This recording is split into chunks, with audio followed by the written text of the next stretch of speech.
प्रिय मित्रों, नमस्कार। आज इस व्याख्यान में हम सरल प्रतिगमन यानी सिंपल रिग्रेशन के बारे में अध्ययन करेंगे।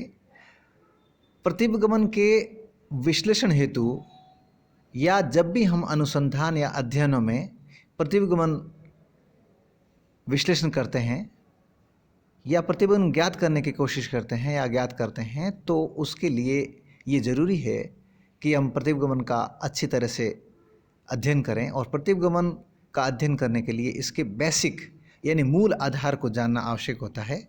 आज सरल प्रतिगमन के अंतर्गत हम प्रतिगमन के आरंभ, इसके मूल आधार, इसके बेसिक कंसेप्ट के बारे में अध्ययन करेंगे और इसके कौन से समीकरण होते हैं, किस तरह से मूल समीकरण व्युत्पन्न होकर एक चर दिए होने पर दूसरे आश्रित चर को ज्ञात किया जा सकता है, उसके लिए किस प्रकार से समीकरण व्युत्पन्न होते हैं उसके बारे में अध्ययन करेंगे। जब हम नज़र डालें कि प्रतिगमन है क्या, तो प्रतिगमन, जिसे अंग्रेजी में रिग्रेशन कहते हैं, इसका अर्थ होता है वापस लौटना या पीछे हटना, गोइंग बैक और गोइंग रिटर्निंग।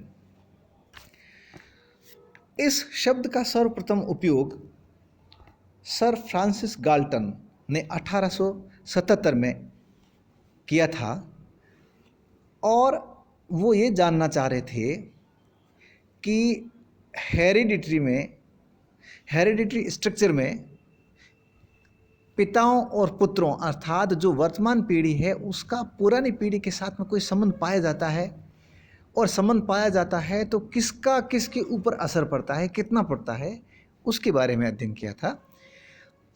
अब हम बात करें कि इन दोनों यानी वर्तमान पीढ़ी और पुरानी पीढ़ी के बीच में वो जानना चाह रहे थे, तो क्या सहसंबंध से ज्ञात नहीं किया जा सकता?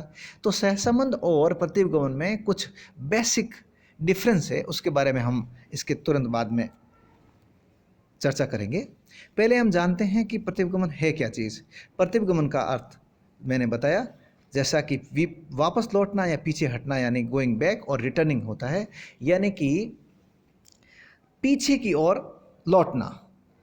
अब किस प्रकार से इसका शुरुआत हुई है, तो सर फ्रांसिस गाल्टन ने पैतृक ऊंचाई में मध्यमता की ओर प्रतिगमन, रिग्रेशन टूवर्ड्स मीडियोसिटी इन हेरिडिटरी स्ट्रक्चर में के नाम से अपने शोध लेख में 1000 पिताओं और उनके पुत्रों के कद के अध्ययन के बारे में अध्ययन किया, और उन्होंने एक निष्कर्ष निकाला कि पिताओं के ऊंचाई और पुत्रों की ऊंचाई में क्या संबंध पाया जाता है, और पुत्रों की ऊंचाई उनके पिताओं, दादाओं, परदादाओं से कितनी प्रभावित होती है, इसके बारे में उन्होंने एक विस्तृत अध्ययन किया था, जिसे हम प्रतिगमन के अंतर्गत इसके बेसिक सिद्धांत के या मूल आधार के रूप में अध्ययन करते हैं। लेकिन यदि हम देखें कि प्रतिगमन जो फ्रांसिस गाल्टन ने ज्ञात किया था और जहाँ से इसकी शुरुआत हुई थी, तो प्रतिगमन क्या केवल पीछे की ओर लौटना है या मध्यमता की ओर जाना या पीछे हटने तक ही सीमित रह गया है? तो हम पाते हैं कि वो मूल आधार था या प्रतिगमन का जो शुरुआत हुई थी या उसका जो बेसिक कंसेप्ट जहाँ से निकला था वहाँ वो हो सकता है, लेकिन वर्तमान में प्रतिगमन कहीं आगे निकल चुका है और आधुनिक उपयोग में केवल पितागत विशेषताओं के अध्ययन तक ही सीमित नहीं रह गया है, अभी तो इसका प्रयोग उन सभी क्षेत्रों में किया जाने लगा है जिनमें 2 या 2 से अधिक संबंधित श्रेणियों में विभिन्न पद मूल्यों की सामान्य माध्य की ओर, पीछे की ओर लौटने की प्रवृत्ति पाई जाती है या फिर वापस जाने की प्रवृत्ति पाई जाती है। इसको हम यूँ सरल शब्दों में समझ सकते हैं कि 2 चर है या अधिक चर भी हो सकते हैं। जब हम केवल 2 चरों की बात करते हैं तो एक चर में कोई दोनों पर चर संबंधित हैं और एक चर में कोई परिवर्तन होता है, तो दूसरे चर में कितना परिवर्तन होगा, इसका माप भी हम प्रतिगमन के आधार पर निकाल सकते हैं। इसको हम यूँ कह सकते हैं कि एक स्वतंत्र चर में परिवर्तन से उसके आश्रित चर में कितना परिवर्तन होता है उसको भी हम ज्ञात कर सकते हैं, जबकि हमें स्वतंत्र चर में के और आश्रित चर के मूल संख्याएं हमारे पास में ज्ञात हो तो हम स्वतंत्र चर में परिवर्तन के आधार पर आश्रित चर में होने वाले परिवर्तन का माध्य या औसत ज्ञात कर सकते हैं। और हम ये भी कह सकते हैं कि वर्तमान युग में प्रतिगमन का इतना उपयोग हो चुका है कि इसके आधार पर सामाजिक, आर्थिक व व्यावसायिक क्षेत्रों में विभिन्न घटनाओं के माध्य संबंधों का विश्लेषण करके प्रतिगमन समय की सहायता से एक पद से या एक पद मूल्य से संबंधित दूसरा आश्रित मूल्य अनुमानित किया जा सकता है। वॉलिस और रॉबर्ट्स लिखते हैं इसके बारे में कि अक्सर ये ज्ञात करना अधिक महत्वपूर्ण होता है कि दो या दो से अधिक घटनाओं में वास्तविक संबंध क्या है, जिससे एक चर मूल्य जो कि स्वतंत्र चर मूल्य हो के ज्ञान के आधार पर दूसरे चर मूल्य जो कि उसका आश्रित चर मूल्य हो का पूर्वानुमान लगाया जा सकता है। और इस प्रकार की स्थिति में प्रयोग की जाने वाली उपयुक्त सांख्यिकी विधि ही प्रतिगमन विश्लेषण कहलाती है। अर्थात हम चाहे वो कौन सी भी घटना है, व्यावसायिक घटनाएं हैं, सामाजिक घटनाएं, आर्थिक घटनाएं हैं, या फिर चिकित्सा या फिर कोई प्राकृतिक विज्ञान के क्षेत्र की भी घटना हो, तो ऐसी स्थिति में स्वतंत्र चर में कोई परिवर्तन होता है तो उसके आश्रित चर में कितना परिवर्तन होता है उसका औसत माप हम ज्ञात कर सकते हैं प्रतिगमन विश्लेषण की सहायता से। तो एक ये महत्वपूर्ण टूल बन चुका है सांख्यिकी विधियों का। और सहसंबंध और प्रतिगमन जो मूल अंतर होता है वो होता है सहसंबंध में और प्रतिगमन में संबंध की मात्रा व प्रकृति का, कारण और परिणाम का, और स्वतंत्र और आश्रित का। ये तीन मुख्य अंतर है। इसको हम इस तरह से डिफाइन कर सकते हैं कि सहसंबंध में केवल ये देखा जाता है कि दो चरों में या दो से अधिक चरों में भी किस प्रकार का संबंध पाया जाता है, किस दिशा का परिवर्तन पाया जाता है और किस मात्रा का परिवर्तन पाया जाता है, संबंध पाया जाता है। अर्थात दो श्रेणियां या दो चर एक ही दिशा में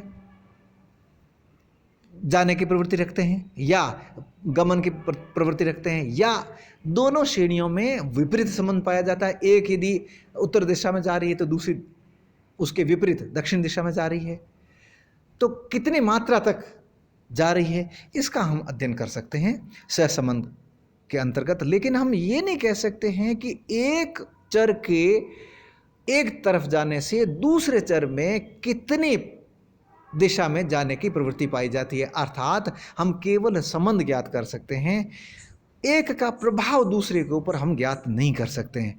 तो एक चर का प्रभाव दूसरे के ऊपर कितना पड़ता है जबकि एक चर में परिवर्तन हो जाता है तो वो हम सहसंबंध की सहायता से ज्ञात नहीं कर सकते हैं। उसके लिए हमें प्रतिगमन विश्लेषण ज्ञात करना पड़ेगा। प्रतिगमन के समीकरणों की सहायता से हम ज्ञात कर सकते हैं कि एक स्वतंत्र चर जो है उसमें परिवर्तन होने पर उसके आश्रित चर में कितना परिवर्तन हो सकता है और उसका औसत माप क्या होगा, इन दोनों में क्या संबंध है। और कारण और परिणाम, दूसरा जो मैंने बताया अंतर, कारण और परिणाम का मतलब ये हुआ कि सहसंबंध में हम ये नहीं बता सकते हैं कि एक श्रेणी एक दिशा में जा रही है तो दूसरी श्रेणी उसी दिशा में जा रही है या उसके विपरीत दिशा में जा रही है तो उसका माप क्या है, ये तो हम ज्ञात कर सकते हैं। लेकिन किस श्रेणी की वजह से कौन सी श्रेणी परिवर्तित हो रही है ये नहीं ज्ञात कर सकते हैं। लेकिन प्रतिगमन में हम स्वतंत्र चर के आधार पर उस कोई परिवर्तन होने पर उसका परिणाम उसके आश्रित चर में कितना होगा ये हम जान सकते हैं। अर्थात स्वतंत्र चर में परिवर्तन कारण होगा और परिणाम क्या होगा, आश्रित चर में कितना परिवर्तन हुआ, कितना प्रभाव पड़ा। ये कारण और परिणाम का संबंध सहसंबंध में ज्ञात नहीं किया जा सकता, जबकि प्रतिगमन विश्लेषण के सहायता से हम ज्ञात कर सकते हैं। और तीसरा कहा मैंने स्वतंत्र तथा आश्रित चर, यानी कि जब हम सहसंबंध का अध्ययन करते हैं तो हम ये नहीं पता लगा सकते हैं कि कौन सा चर आश्रित है और कौन सा स्वतंत्र चर है। ये कौन से चर स्वतंत्र की परिवर्तन की वजह से कौन से डिपेंडेंट वेरिएबल में अंतर आया है, परिवर्तन आया है। इसके बाद हम ये देखते हैं कि चूंकि प्रतिगमन समीकरण क्या है उसके बारे में अगले वीडियो में हम अध्ययन करेंगे। इसमें कुछ और जानकारी मैं देना चाहूँगा कि जब दो चरों में, हम दो चरों की बात कर रहे हैं यहाँ पे, क्योंकि हम सरल प्रतिगमन की बात करते हैं और कर रहे हैं यहाँ पे। और जब हम एक से अधिक चर हो स्वतंत्र और एक डिपेंडेंट वेरिएबल हो तो उसके लिए मल्टीपल रिग्रेशन कहलाता है, और वो हमारे हम कभी बाद में अध्ययन करेंगे। हम केवल सिंपल रिग्रेशन की बात करते हैं। तो सिंपल रिग्रेशन में हम दो संबंधित चरों की बात कर रहे हैं, दो संबंधित चरों की श्रेणियों की बात कर रहे हैं। तो दो संबंधित श्रेणियों में जब संबंध पाया जाता है तो जो उसको प्रतिगमन की सहायता से ज्ञात किया जाता है, तो हम उसको, यदि वो सरल रेखीय यानी एक रेखा यानी बराबर अनुपात में अंतर है, उसका संबंध पाया जाता है, तो वो सरल रेखीय प्रतिगमन कहलाता है। जिसकी रेखा यदि हम खींचते हैं तो वो एक सरल रेखा स्ट्रेट लाइन बनेगी, और इसे ही सरल रेखीय प्रतिगमन कहते हैं। और जो प्रतिगमन रेखाएं होती है वो दो होती है, और प्रतिगमन समीकरण भी दो होते हैं। प्रतिगमन समीकरण जो होते हैं, मूल समीकरण होता है x का y पर प्रतिगमन के लिए x is equal to a plus b y, और y का x पर प्रतिगमन के लिए y is equal to a plus b x होता है। तो दो समीकरण बनते हैं, और प्रतिगमन रेखाएं भी दो होती है, क्योंकि प्रतिगमन समीकरण दो होते हैं, और एक आश्रित चर होने पर एक स्वतंत्र चर का उसके ऊपर क्या प्रभाव पड़ता है, इसके लिए एक, और दूसरे का मतलब हम यहाँ कह सकते हैं कि x और y दो हमारे पास में चर है।